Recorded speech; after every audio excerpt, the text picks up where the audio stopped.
और मेरे सुरवीरों, कैसे हो? हम तैयारी कर रहे हैं Jawahar Navodaya Vidyalaya entrance exam class 9th की। और आज की जो क्लास है ना, बहुत ही मज़ेदार क्लास है, क्योंकि आज हम लोग देखने वाले हैं कि जो प्रीवियस ईयर पेपर्स हुए हैं, ठीक है, उनमें क्वेश्चंस कैसे आते हैं।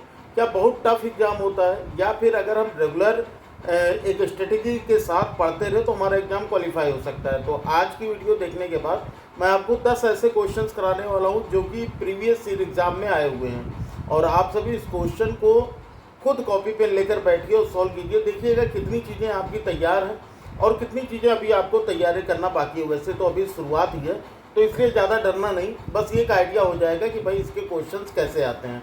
तो चलो हम लोग अपनी वीडियो शुरू करते हैं। लेकिन वीडियो शुरू करने से पहले अगर अभी तक आपने वीडियो को लाइक नहीं किया तो वीडियो को लाइक कर दीजिएगा, अपने फ्रेंड में शेयर कर दीजिएगा, और चैनल पर नए होंगे तो पता ही है क्या करना है भैया, सब्सक्राइब करके बेल आइकन को प्रेस कर लेना, बाकी कुछ नहीं, ठीक है। पैसे जैसा तो कोई काम नहीं। और ये जो क्वेश्चन पेपर है ना, ये मैंने नवोदय 2018, सोचिए कितने पहले का है, 2018 का पेपर मैंने लिया है।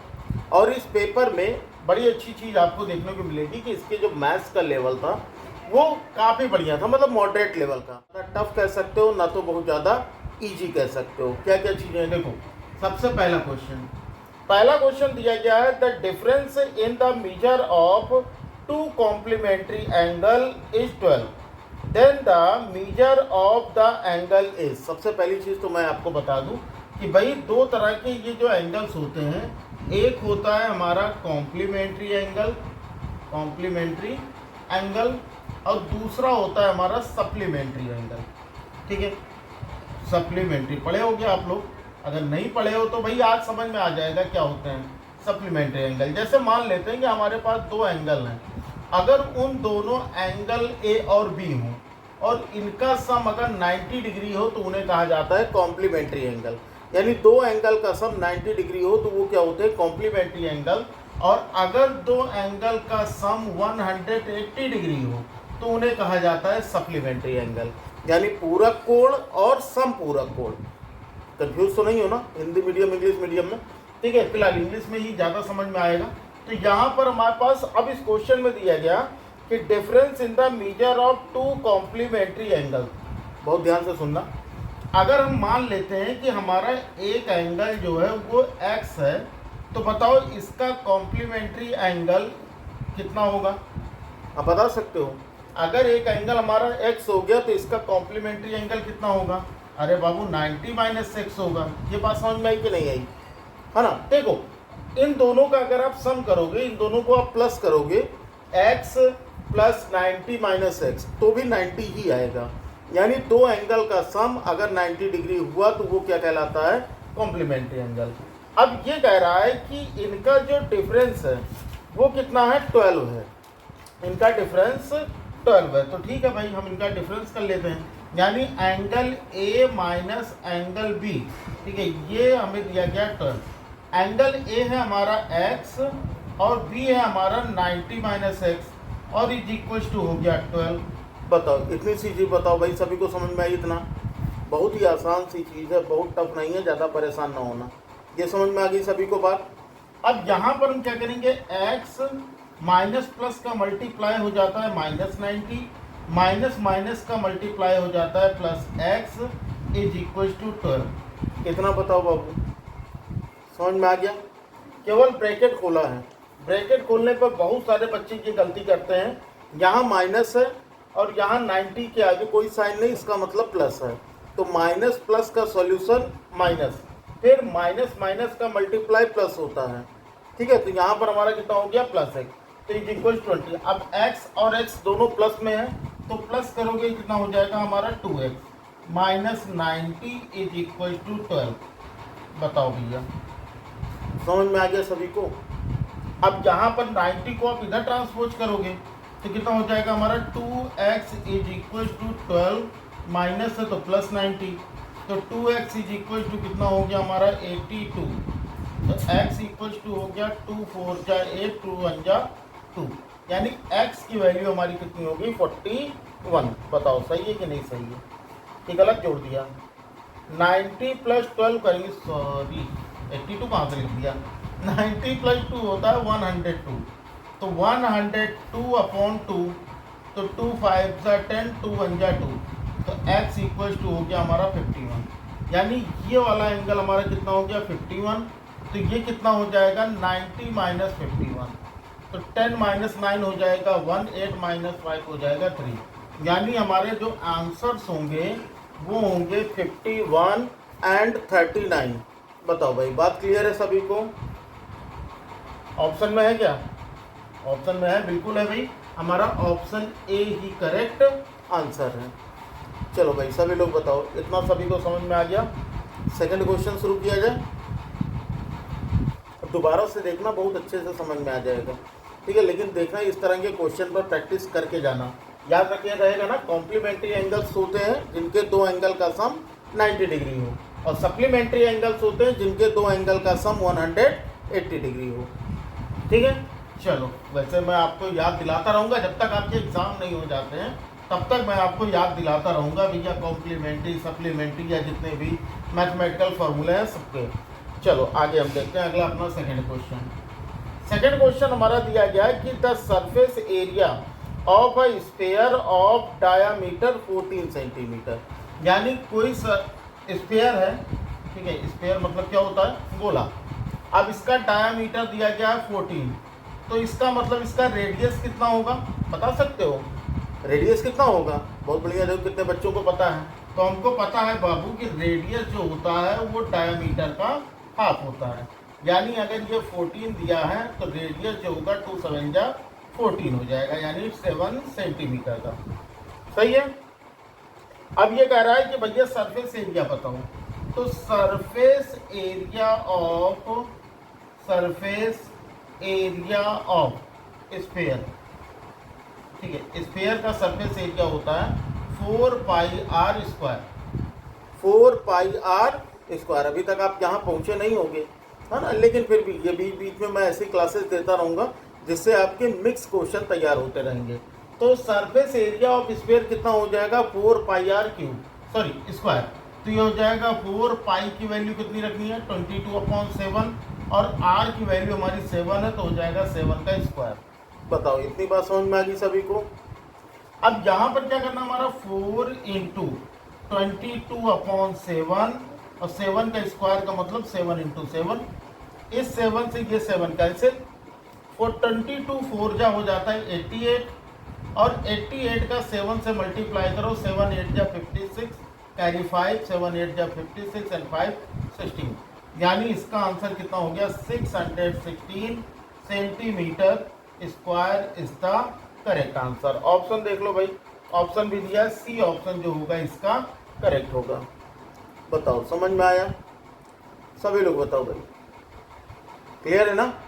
आसान क्वेश्चन आते हैं, मतलब बहुत ज़्यादा परेशान ना होना कि भाई मैथ्स में हम कैसे करेंगे। बहुत से बच्चों के कमेंट आते हैं कि मैथ्स मेरी बहुत वीक है। भैया वीक हो कुछ नहीं होता, थोड़ी सी प्रैक्टिस कर लोगे सब अपने आप हो जाएगा। बस थोड़ी सी प्रैक्टिस करना है, डरना नहीं है, ठीक है? चलो अगले क्वेश्चन पे आते हैं, थर्ड क्वेश्चन पे। थर्ड क्वेश्चन दिया गया, the sum of 3 consecutive even numbers is 138, then the greatest of this number is, ठीक है? मतलब 3 लगातार संख्याएं हैं, कितनी? 3 लगातार संख्याएं हैं, और उनका जो योग है वो 138 है। तो सबसे बड़ी संख्या बतानी है। Option A 44, option B 46, option C 42 या ऑप्शन डी 48। आप बता सकते हो? अगर मान लो 3 लगातार नंबर्स पूछे, तो एक नंबर हमारा x हो जाएगा, ये बीच वाला नंबर है, ठीक है? इसके बाद का नंबर x+1 हो जाएगा, इसके पहले का नंबर x-1 हो जाएगा।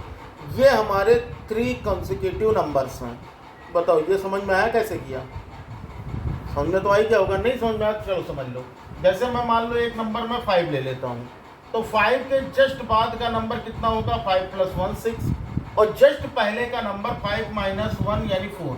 यानी यही तो 3 कंसेक्यूटिव नंबर्स हैं, 3 लगातार नंबर्स हैं। तो यही चीज़ हम मान लेते हैं कि अगर हमने पहले को x माना है, तो उसके बाद वाला नंबर x+1 और उसके पहले वाला नंबर x-1 होगा। बताओ, समझ में आ गई बात? अब देखो, अब यहाँ पर हमको क्या दिया गया कि इन तीनों नंबर का सम कितना दिया गया है? 138। तो यानी x-1 plus x plus x plus 1 is equal to 138। यही तो हमको क्वेश्चन में दिया गया है कि 3 कंसेक्यूटिव नंबर्स का सम 138 है। अब क्या करेंगे, देखो ये -1 है, ये +1 है, तो इसको काट दो भैया, कहें कि -1 + 1 तो 0 हो जाएगा, तो लिखने का कोई मतलब है नहीं। तो 1 2 3 यानी हो गया हमारा 3x इज इक्वल टू 138 यहाँ निकाल लो। x equal to 138 upon 3 cancel करो, 3 4 जा 12, 3 6 जा 18 यानी x इक्वल टू हो गया हमारा 46। यानी जो बीच वाला नंबर है वो कितना है 46, तो इसके बाद वाला नंबर 47 और इसके पहले का नंबर 45। बताओ 3 नंबर मिले, कौन कौन से, 45, 46 एंड 47। क्वेश्चन क्या था, ग्रेटेस्ट नंबर, सबसे बड़ा नंबर, तो सबसे बड़ा नंबर क्या होगा हमारा 47। ऑप्शन में है कि नहीं है, लो भाई ऑप्शन में ही नहीं है। अब बताओ कहाँ गलत हुआ, चलो क्वेश्चन में ही कुछ बताते भी नहीं हो कि क्वेश्चन तो पढ़ो कायदे से। ये मैंने आपको बता दिया 3 कंसेक्यूटिव नंबर्स यानी 3 लगातार नंबर। अगर यहाँ पर इवन ना दिया होता इस क्वेश्चन में ना, इस क्वेश्चन में इवन दिया गया है और मैंने क्या लगा दिया 3 कंसेक्यूटिव नंबर्स यानी ये 3 लगातार नंबर्स। अगर ऐसा क्वेश्चन होता है कि sum of 3 consecutive numbers is equal to 138, ठीक है, तो what is the greatest number, तब उस समय ये आंसर इसका 47 होता है। लेकिन हमारी गलती क्या थी भाई, हमने इवन नंबर नहीं काउंट किया। तो अगर इवन नंबर आपको काउंट करना तो सेम चीज़ कि बीच वाला नंबर x हो जाएगा, यहाँ पर x + 2 हो जाएगा और इसके पहले x - 2 हो जाएगा। ये हमारे क्या है 3 कंसेक्यूटिव इवन नंबर्स। बताओ समझ में आया? चलो एक बार और कंफर्म कर देते हैं। जैसे मान लो कि हमारा एक नंबर है 12, तो 12 के जस्ट बाद का इवन नंबर कितना होगा 14 यानी +2 ही तो किया। 12 के जस्ट पहले का इवन नंबर होगा 10, -2 ही तो किया, यानी इवन नंबर हो ना तो वहाँ पर आप -2 + 2 करके कर सकते हो। फिर इसने कहा है इनका सम यानी x - 2 + x + x + 2 is equal to कितना हो जाएगा 138। सॉल्यूशन वैसा ही है जैसा हम लोगों ने पहले किया था, कुछ नया नहीं है इसमें, ठीक है। अब यहाँ पर देखो -2 और ये +2 कैंसिल, x x x यानी हो गया हमारा 3x इज इक्वल टू कितना 138। समझ में आ गया? तो x इक्वल टू कितना हो जाएगा 138 अपॉन 3, तो कितना हो जाएगा 3 4 जा 12, 3 6 जा 18 यानी x इक्वल टू हो गया हमारा 46। यानी कि बीच वाला नंबर ये क्या है x की वैल्यू आई है ना, तो ये बीच का मिड नंबर है, तो यानी ये कितना हो गया हमारा 46। कितना हो गया 46, यानी ये अगर 46 है तो ये 46 + 2 कितना हो जाएगा 48 और ये कितना हो जाएगा 46 - 2 44। यानी 3 कंसेक्यूटिव नंबर कौन कौन से हैं 44 है, 46 है और 48 है। तो हमसे क्वेश्चन में क्या पूछ रहा था कि सबसे बड़ा नंबर क्या होगा, तो ग्रेटेस्ट नंबर क्या होगा हमारा 48। ऑप्शन में है, बिल्कुल है। कौन सा ऑप्शन, डी ऑप्शन जो होगा ये बिल्कुल करेक्ट है। बताओ भाई बात समझ में आ गई सभी को? सभी लोग बता दो फटाफट से, क्लियर है? चलो भाई ये सभी को क्लियर हो गया। कैसे लग रहा है अभी तक आप बताओ कि क्वेश्चन इजी है कि नहीं है? क्वेश्चन बहुत इजी है ना, क्वेश्चन बहुत इजी है, बस थोड़ी सी प्रैक्टिस की जरूरत है बच्चा। ऐसे ही मन लगाकर पढ़ते रहोगे ना तो सब कुछ हो जाएगा, पर ज़्यादा परेशान होने की जरूरत नहीं है। चलो अगला देखते हैं क्वेश्चन नंबर 4। अगला क्वेश्चन नंबर 4 दिया है the factorization of 84 - 2r - 2r²। अब ये कह रहा है इसका फैक्टराइजेशन करना है। एक चीज़ जानते हो सबसे बढ़िया चीज़ कि सारे के सारे 2 से डिविजिबल हैं, सारे के सारे 2 से डिविजिबल है कि नहीं? तो आप एक काम करो सबसे पहले कि यहाँ से आप इसको पहले सीक्वेंस में लिखो -2r² -2r + 84। पहले स्क्वायर लिख लिया, फिर r लिख लिया, फिर बिना r का लिख लिया, यानी कि ये बन गया हमारा क्वाड्रेटिक इक्वेशन, द्विघात समीकरण। अब यहाँ पर हम माइनस, सब में देखो 2 कॉमन हो रहा है, तो -2 अगर हम कॉमन ले लेते हैं तो बचता हमारा r² + r - 84। ये बात बताओ, सभी लोग बताएंगे भैया इतनी बात सभी को समझ में आ गई। यहाँ पर हमने -2 सब में से कॉमन ले लिया है, तो -2 कॉमन ले लिया तो बचा r², माइनस कॉमन हो चुका है बचा प्लस, 2 कॉमन हो चुका है, बचा आर, प्लस था तो प्लस माइनस का माइनस हो गया। और 84 अगर है तो हम यहाँ पर कितना करेंगे, 2 4 जा 8, 2 2 जा 4। अब बताओ, है ना, थोड़ी सी कहीं कहीं गलती हो जाती है, दोबारा बताते हैं तो सही हो जाता है। तो यहाँ पर हमारा कितना हो गया, 42, 4 जा 8, 2 2 जा 4। मतलब कॉमन लेने का मतलब होता है ना, सारे टर्म्स को उसी से डिवाइड कर दो। कॉमन का मतलब बस इतना ही होता है कि सारे टर्म्स को उससे डिवाइड कर दो, ठीक है। अब यहाँ पर हम इसको हम कैसे सॉल्व करेंगे, तो बहुत ध्यान से देखना। अगर ये नहीं आता ना तो पढ़ लिया पर आ जाना, ठीक है। पढ़ लिया पर मैंने इसके लिए एक स्पेशली वीडियो बना रखी है कि किस तरह से आप फैक्टराइजेशन कर सकते हो, ठीक है। ये आपके क्लास 9th में बहुत सारे क्वेश्चन हैं, ठीक है। तो वहाँ पर 8th में भी है, तो वो सारी चीज़ें हम लोग पढ़ लेंगे। अभी देखो यहाँ पे क्या करना है, 42 का ऐसा फैक्टर करो, 42 का ऐसा फैक्टर करो जिसको सब्ट्रैक्ट करने पर यहाँ आर के पास कितना है, कोई नंबर नहीं ना, तो अगर कोई नंबर नहीं है तो इसका मतलब 1 आ जाए। 42 का ऐसा फैक्टर करो कि सब्ट्रैक्ट करने पर 1 आ जाए, तो कैसा हो जाएगा भैया, 7 6 42। बताओ सही है, 7 6 42। अगर आप 7 - 6 करते हो तो 1 भी हो जाता है। तो इसका मतलब ये हो जाएगा -2 r² प्लस 7r -6r -42। इतना बताओ सभी लोग, इतना बताओ, कंफ्यूज ना होना, परेशान ना होना। अगर समझ में आ जाता है तो अच्छी बात है, नहीं आता है तो मैं हूँ, जब पूरा चैप्टर पढ़ाऊँगा कंप्लीट इसका ना, तो आपको समझ में आ जाएगा। तो यहाँ पर कितना हो जाएगा हमारा -2। यहाँ पर देखो इन दोनों टर्म में r कॉमन है, इसके पास भी r है, इसके पास भी r है, तो r बाहर ले लो तो क्या बचेगा हमारा, एक r बाहर निकल गया, एक r बचा, ये r बाहर निकल गया तो 7 बचा। माइनस यहाँ पर देखो दोनों के पास माइनस है तो हमने माइनस कॉमन ले लिया, ठीक है। और दोनों के पास 6 का मल्टीपल है, क्या है, 6 का मल्टीपल। तो यानी हम यहाँ से अगर हम 6 ले लेते हैं तो इतना हो जाएगा r प्लस 6 7 जा 40। तो इसका मतलब हमारे पास क्या क्या बचा, -2 r प्लस 7 ये बचा, और कितना बचा, r -6 बचा। बताओ ये समझ में आया सभी को। अब देखो ऑप्शन में है क्या ऐसा कुछ, ऑप्शन में तो कह दो ऐसा कुछ नहीं दिख रहा है हमको, सही है, देख लो ऑप्शन में ऐसा कुछ अगर दिख रहा हो तो भाई सही है, मतलब इसके जैसा तो दिख रहा है, लेकिन माइनस प्लस में थोड़ा सा लोचा हो रहा है कि नहीं। तो एक काम करो कि ये जो माइनस है ना, इसको दे दो, ठीक है। तो यहाँ पे हमारा कितना हो जाएगा, ये हो जाएगा 2, ये माइनस है तो ये प्लस हो जाएगा, ये प्लस है तो माइनस हो जाएगा, और ये हो गया हमारा r प्लस 7। यानी ऑप्शन के अकॉर्डिंग ये हमारा आंसर सही होगा, ठीक है। 2 6 - r और r प्लस 7 सही है। तो इसका मतलब ये कि कौन सा ऑप्शन हमारा सही है, 2 6 - r, यानी सी ऑप्शन जो होगा ये हमारा करेक्ट है। बताओ सभी लोग बताओ, इतने में बताओ भाई, किसी कोई दिक्कत हो, सभी लोग इतने में बता दो, कोई दिक्कत हो। यहाँ पर थोड़ी सी कंफ्यूजन हुई होगी ना कि कैसे किया, देखो यहाँ पर ना ये माइनस था, इसको तो हम छेड़ नहीं सकते क्योंकि ये दोनों पॉजिटिव हैं, तो हम इसको हम कर सकते हैं, इस माइनस को हम अंदर कर लेते हैं। माइनस का प्लस से मल्टीप्लाई किया तो माइनस हो गया, माइनस का माइनस से मल्टीप्लाई किया तो प्लस हो गया, यानी 6 पॉजिटिव हो गया और निगेटिव हो गया। बस देखने में थोड़ा अच्छा लगता है और ऑप्शन के हिसाब से ये मैनेज हो जाता है। बताओ ये बात समझ में आ गई सभी को। चलो भाई बहुत अच्छे, पढ़ लिया तो सब्सक्राइब कर लियो ना, हाँ बहुत अच्छे। टेलीग्राम भी ज्वाइन कर लेना, लिंक डिस्क्रिप्शन में मिल जाएगा आपको, टेलीग्राम भी ज्वाइन कर लीजिएगा। हम लोगों ने क्यूब एंड क्यूब रूट के इसके पहले हम लोगों ने सारा चैप्टर सॉल्व किया है, ठीक है ना, बेसिक वगैरह सब कुछ पढ़ लिया। अगर नहीं पढ़े हो तो जा करके पढ़ लेना, ठीक। चलो आगे बढ़ते हैं। अगला क्वेश्चन है हमारा, अगला क्वेश्चन है कि कितना दिया गया है, x²